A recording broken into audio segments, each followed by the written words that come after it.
Hi, നമസ്കാരം. നല്ലൊരു ദിനം എല്ലാവർക്കും നേരുന്നു. ഇപ്പോൾ കഴിഞ്ഞ 2 ദിവസമായിട്ട് നമ്മളൊരു വാർത്ത അറിഞ്ഞിട്ടുണ്ടാവും. വേറൊന്നല്ല, നമ്മുടെ അഹമ്മദാബാദിൽ ഒരു പ്ലെയിൻ ദുരന്തം, ഒരു പ്ലെയിൻ ക്രാഷ് ഉണ്ടായത് നമ്മൾ അറിഞ്ഞു അല്ലേ. അപ്പോൾ അറിഞ്ഞതിലും അത് അറിഞ്ഞ സമയം തൊട്ട് തന്നെ, അല്ലെങ്കിൽ അത് അറിഞ്ഞൊരു നിമിഷം നമ്മുടെ എല്ലാവരുടെയും മനസ്സിലൊരു വലിയൊരു തീ കടന്നു പോയിട്ടുണ്ടാവാം അല്ലേ, അല്ലെങ്കിൽ വലിയൊരു വിഷമം ഇടയാക്കിയിട്ടുണ്ടാവാം ആ ഒരു ദുരന്തം നമ്മൾ അറിഞ്ഞപ്പോൾ. കാരണം നമുക്ക് ചിന്തിക്കാൻ പറ്റും കൂടിയില്ല. കാരണം ആ ഒരു ദുരന്തം എന്ന് പറയുകയാണെങ്കിൽ ഇത്രയും 200-ൽ പരം ആളുകളുടെ മരണത്തിനിടയാക്കിയൊരു ദുരന്തം തന്നെയാണത്. വലിയൊരു രാജ്യം കണ്ടതിൽ, അല്ലെങ്കിൽ നമ്മുടെ ഇന്ത്യ രാജ്യം കണ്ടതിൽ വെച്ച് ഒരു വലിയൊരു ദുരന്തം തന്നെയാണ് സംഭവിച്ചത്. എനിക്ക് സത്യം പറയുകയാണെങ്കിൽ ആ ന്യൂസ് അറിഞ്ഞപ്പോൾ തൊട്ട് തന്നെ എന്താ പറയുക, നമ്മൾ അറിഞ്ഞപ്പോൾ നമ്മുടെ മനസ്സിൽ വളരെ അവരുടെ കുടുംബങ്ങൾക്കുള്ള നഷ്ടം, അവരുടെ ഫാമിലിയിൽ ഉണ്ടായ വലിയൊരു നഷ്ടം, അവർക്ക് എന്താ പറയുക, അത്രയും വലിയൊരു നഷ്ടം തന്നെയാണ് അവർക്ക് അവിടെ സംഭവിച്ചിരിക്കുന്നത്. പല പല പല വാഗ്ദാനങ്ങൾ കൊടുത്തുകൊണ്ടും പല മോഹങ്ങൾ കൊടുത്തുകൊണ്ടും അവരുടെ മക്കൾക്ക്, അല്ലെങ്കിൽ അവരുടെ ഒരുമിച്ച് ഫാമിലിയായിട്ട് പോയിട്ടുള്ളവർ വരെ അതിൽ ആ കുടുംബം തന്നെ അങ്ങനെ തന്നെ നഷ്ടപ്പെട്ട് പോയിട്ടുണ്ട് അല്ലേ. അപ്പോൾ സെക്കൻഡുകൾ കൊണ്ടാണ് അവിടെ ഒരു നഷ്ടം സംഭവിച്ചത്.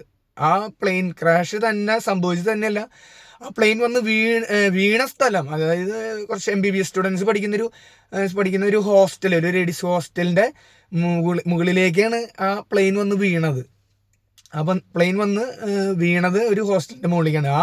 അവിടെ ഇരുന്ന് ഒരു മെസ്സിലിരുന്ന് ഭക്ഷണം കഴിക്കുകയായിരുന്നു. ഹോസ്റ്റലിലിരുന്ന കുട്ടികൾ ഭക്ഷണം കഴിക്കുകയായിരുന്നു. ആ ഭക്ഷണം കഴിക്കുന്നതിൻ്റെ അവരുടെ ഹോസ്റ്റലിൻ്റെ മുകളിലേക്കാണ് പ്ലെയിൻ വന്ന് വീണത്. അവർ ചിന്തിക്കുന്നും കൂടി ഉണ്ടാവില്ല അല്ലേ, ആ പ്ലെയിൻ ഇങ്ങനെ ഒരു ദുരന്തം ഇവിടെ ഉണ്ടാകും, അല്ലെങ്കിൽ ഇങ്ങനെ ഒരു സംഭവം വരുന്നുണ്ട്. അവർ ഒരു മുൻകരുതൽ പോലും എടുക്കാനുള്ളൊരു സമയം പോലും അവർക്ക് അവിടെ കിട്ടിയിട്ടുണ്ടാവില്ല അല്ലേ. ആ വീഡിയോയിൽ ഇതിന് ശേഷം, പ്ലെയിൻ വീണതിന് ശേഷം കുറച്ച് സ്റ്റുഡൻസൊക്കെ രക്ഷപ്പെടാൻ നോക്കുന്നുണ്ടായിരുന്നു അവിടുന്ന്. ബിൽഡിങ്ങിൻ്റെ മുകളിൽ നിന്ന് AC-യുടെ മുകളിലേക്കൊക്കെ ലേഡീസ്, പെൺകുട്ടികൾ, പഠിക്കുന്ന വിദ്യാർത്ഥികൾ മുകളിൽ നിന്നൊക്കെ, സൈഡിൽ നിന്നൊക്കെ, AC-യുടെ മുകളിൽ കൂടെ ഒക്കെ സ്റ്റെപ്പിൽ നിന്നൊക്കെ ഇറങ്ങിയൊരു പെൺകുട്ടി അവിടുന്ന് കാല് തെന്നി നിലത്തേക്ക് വീണ്. അത് എന്താ പറയുക, അത്രയും ആ സമയത്ത് ആ ചിന്ത, അവർക്ക് രക്ഷപ്പെടാം, ജീവൻ രക്ഷിക്കാൻ വേണ്ടി, അല്ലെങ്കിൽ ജീവൻ എങ്ങനെയെങ്കിലും അവർക്ക് അവിടെ നിന്ന് സേഫ് ആക്കണം. അതിനു വേണ്ടി ആ സമയത്ത് ഇതുപോലും ശ്രദ്ധിക്കണില്ല, അവിടെ നിന്ന് എടുത്ത് ചാടാണ്. ആ വീഡിയോയിൽ കാണുന്നുണ്ട്, ആ ഒരു പെൺകുട്ടി എടുത്ത് ചാടാണ് നിലത്തേക്ക് ചാടുമ്പോൾ നേരെ പോയൊരു മറ്റെന്താ പറയുക, ഒരു ഇരുമ്പിൻ്റെ ഒരു ഇതുമൊക്കെ പോയിട്ട് മുഖടിച്ച് നിലത്തേക്ക് വീഴുന്നുണ്ട്. അപ്പോൾ അത്രയും ഭയാനകമായൊരു അവസ്ഥയാണ് അവിടെ ഉണ്ടായിട്ടുള്ളത്. അതുപോലെ തന്നെ ഈ പ്ലെയിൻ ദുരന്തത്തിൽ മരിച്ചിട്ടുള്ള എന്താ പറയുക, നമ്മുടെ പത്തനംതിട്ട സ്വദേശി രഞ്ജിത എന്ന് പറഞ്ഞൊരു ആ ഒരു രഞ്ജിതയുടെ ഫാമിലി, അവരുടെ അമ്മയ്ക്ക് ക്യാൻസർ പേഷ്യൻ്റാണ്. അതുപോലെ തന്നെ 2 മക്കളാണുള്ളത്. അപ്പോൾ ആ മക്കൾക്ക് എന്താ പറയുക, വളരെയേറെ വാഗ്ദാനങ്ങളും കാര്യങ്ങളും ഒക്കെ കൊടുത്തിട്ടായിരിക്കും ആ അമ്മ പോയിട്ടുണ്ടാവും. തിരിച്ചു വരാം, അവർ ഒരു യാത്രയൊക്കെ പറഞ്ഞ്. അപ്പം മക്കൾ പ്രതീക്ഷിച്ചിട്ടുണ്ടാവില്ല, അല്ലെങ്കിൽ അവരുടെ ഫാമിലി, അല്ലെങ്കിൽ അമ്മ പ്രതീക്ഷിച്ചിട്ടുണ്ടാവില്ല ഇങ്ങനെയൊരു സംഭവമൊക്കെ അവർക്ക് ഉണ്ടാവുന്നില്ല. അപ്പോൾ എന്താ പറയുക, അപ്പോൾ അത്രയും വലിയ എന്താ പറയുക, ദുരന്തം നമുക്ക് വന്ന് സംഭവിക്കാം. ഏതൊരു നിമിഷവും ദുരന്തങ്ങൾ നമ്മുടെ ജീവിതത്തിലേക്ക് കടന്നു വരാം അല്ലേ. നമ്മളെപ്പോഴും അതിനെ എന്താ പറയുക, ഒരു ജാഗരൂകരായിട്ട് തന്നെ ഇരിക്കണം. എനിക്ക് സംഭവിക്കാം, ഞാൻ പറയുന്നത് എനിക്ക് സംഭവിക്കാം, നിങ്ങൾക്ക് സംഭവിക്കാം, നമ്മുടെ ചുറ്റിലുള്ള എല്ലാവർക്കും സംഭവിക്കാം അല്ലേ. ദിനം നടന്നുകൊണ്ടിരിക്കുന്നുണ്ട്. പക്ഷെ നമ്മുടെ ശ്രദ്ധയിൽപ്പെടുന്ന, അല്ലെങ്കിൽ വലിയൊരു ദുരന്തം സംഭവിക്കുമ്പോഴൊക്കെയാണ് നമ്മൾ അതിനെക്കുറിച്ച് കൂടുതലും വിശകലനം ചെയ്യുക, ചിന്തിക്കുക അല്ലേ. അപ്പോൾ ഈ ഒരു ദുരന്തത്തിൽ എന്താ പറയുക, ഉണ്ടായിട്ടുള്ള എല്ലാ നാശനഷ്ടങ്ങളും, അല്ലെങ്കിൽ അവരുടെ കുടുംബത്തിന് നഷ്ടപ്പെട്ട വ്യക്തികൾ നഷ്ടപ്പെട്ടു, അവരുടെ സമ്പത്ത് നഷ്ടപ്പെട്ടു, പലതും നഷ്ടപ്പെട്ടു, പല നാശനഷ്ടങ്ങളും നഷ്ടപ്പെട്ടു. നമുക്ക് എല്ലാവർക്കും ഒരു എന്താ പറയുക, വലിയൊരു വിഷമത്തിന് ഇടയാക്കിയ ഒരു ദുരന്തം തന്നെയാണ് ഈ ഒരു അഹമ്മദാബാദിലുണ്ടായ ആ ഒരു പ്ലെയിൻ ക്രാഷ് അല്ലേ. അപ്പോൾ എന്താ പറയുക, അവർക്ക് നമുക്ക് ആശ്വാസം, വാക്കുകൾ കൊണ്ടുള്ള ആശ്വാസം, അല്ലെങ്കിൽ വാക്കുകൾ കൊണ്ട് അവരെ സമാധാനിപ്പിക്കാൻ നമുക്കിപ്പോൾ കഴിയില്ല. കാരണം അത്രയും വലിയൊരു നഷ്ടമാണ് അവർക്ക് സംഭവിച്ചു പോയിട്ടുള്ളത്. സെക്കൻഡുകൾ കൊണ്ടാണ്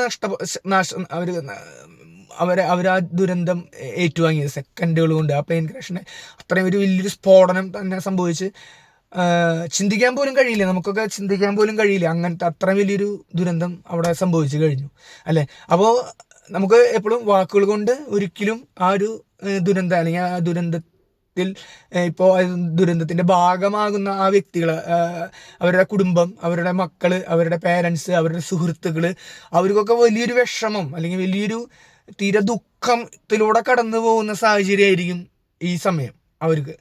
അപ്പോൾ നമുക്കൊക്കെ എന്താ പറയുക, ചെറിയൊരു നമുക്ക് എന്താ പറയുക, അവർക്ക് വേണ്ടിയിട്ടായാലും അവരുടെ കുടുംബത്തിന് വേണ്ടിയിട്ടായാലും നമുക്കൊന്ന് അവർക്ക് വേണ്ടി ഒന്ന് മനസ്സറിഞ്ഞൊന്ന് പ്രാർത്ഥിക്കാം. അവരുടെ വിഷമത്തിൽ നമുക്ക് പങ്കുചേരാം, അവർക്കുണ്ടായിട്ടുള്ള ഒരു തീരാ നഷ്ടത്തിൽ നമുക്ക് പങ്കുചേരാം. അതേ നമുക്ക് കഴിയുള്ളൂ. ബാക്കി ഇതെല്ലാം നമ്മുടെ ഗവൺമെൻറ് അവരുടെ കുടുംബത്തിനും അല്ലെങ്കിൽ അവരുടെ ബന്ധുക്കൾക്കും കാര്യങ്ങളൊക്കെ ആയിട്ട് ഗവൺമെൻറ് ചെയ്തു കൊടുക്കുന്നുണ്ട് സാമ്പത്തികപരമായിട്ട്. പക്ഷെ ആ സാമ്പത്തികപരമായ ഉപകാരങ്ങൾ കൊണ്ടൊന്നും ഈ ഒരു നഷ്ടം എന്താ പറയുക, നമുക്കവിടെ എന്താ പറയുക, ആ ഒരു സാമ്പത്തികപരമായ ഒരു ഇതുകൊണ്ട് സഹായം കൊണ്ട് ഇവർക്കുണ്ടായ ഒരു നാശനഷ്ടം, ഒരു വ്യക്തി നഷ്ടം, അത് നമുക്ക് നികത്താൻ കഴിയില്ല എന്ന് നമുക്ക് അറിയാം. വലിയൊരു സത്യം തന്നെയാണ്. അപ്പോൾ അതുകൊണ്ട് നമുക്ക് ഒരു നിമിഷം അല്ലെങ്കിൽ നമ്മൾ ചിന്തിക്കുന്ന ഒരു നിമിഷം അവർക്ക് വേണ്ടി, അവരുടെ ഫാമിലിക്ക് വേണ്ടി, അല്ലെങ്കിൽ അവരുടെ മക്കൾക്ക് വേണ്ടി, അവരുടെ മക്കളുടെ ഭാവിക്ക് വേണ്ടി, എല്ലാവർക്കും വേണ്ടി നമുക്കൊരു നിമിഷം ഒന്ന് പ്രാർത്ഥിക്കാം. അവർക്ക് ശക്തി കൊടുക്കണമേ, അവർക്ക് തുടർന്നുള്ള ജീവിതത്തിൽ ഈ നഷ്ടങ്ങളൊക്കെ നികത്തിക്കൊണ്ട്, ഈ നഷ്ടങ്ങളെ അവർക്ക് ഈ നഷ്ടങ്ങൾ ഒരു മറവിയാക്കിക്കൊണ്ട് അവർക്ക് ജീവിക്കാനുള്ള ശക്തി കിട്ടട്ടെ എന്ന് നമുക്ക് പ്രാർത്ഥിക്കാം. അപ്പോൾ ഞാനും ഈ നിമിഷം അവർക്ക് വേണ്ടി പ്രാർത്ഥിക്കുന്നു. ഈ നഷ്ടമുണ്ടായ അവരുടെ വീട്ടിലെ എല്ലാ അംഗങ്ങൾക്കും അല്ലെങ്കിൽ എല്ലാവർക്കും, അവർ ഈ ദുരന്തത്തിൽ മരിച്ചുപോയ എല്ലാവർക്കും വേണ്ടി, അവരുടെ ആത്മാക്കൾക്ക് നല്ലൊരു സ്ഥാനം സ്വർഗത്തിലേക്ക് ലഭിക്കട്ടെ, അല്ലെങ്കിൽ നല്ലൊരു സ്ഥാനം മരിച്ചുപോയ ഒരു ഭാഗത്ത് അവർക്ക് കിട്ടട്ടെ എന്ന് നമുക്ക് പ്രാർത്ഥിക്കാം.